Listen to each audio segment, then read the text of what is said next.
أعوذ بالله من الشيطان الرجيم. بسم الله الرحمن الرحيم. لقد كفر الذين قالوا إن الله هو المسيح ابن مريم قل فمن يملك من الله شيئا إن أراد أن يهلك المسيح ابن مريم وأمه ومن في الأرض جميعا ولله ملك السماوات والأرض وما بينهما يخلق ما يشاء والله على كل شيء قدير. وقالت اليهود والنصارى نحن أبناء الله وأحباؤه قل فلم يعذبكم بذنوبكم بل أنتم بشر ممن خلق يغفر لمن يشاء ويعذب من يشاء ولله ملك السماوات والأرض وما بينهما وإليه المصير.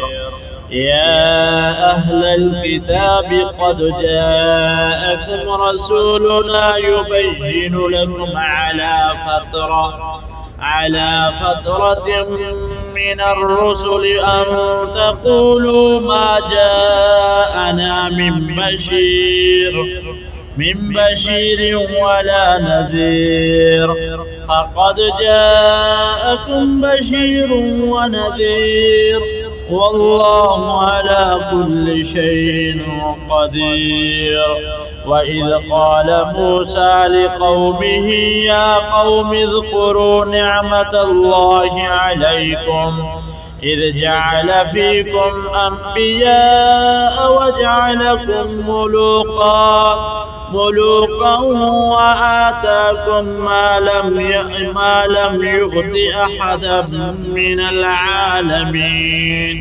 يا قوم ادخلوا الأرض المقدسة التي كتب الله لكم ولا ترتدوا على أدباركم فتنقلبوا خاسرين.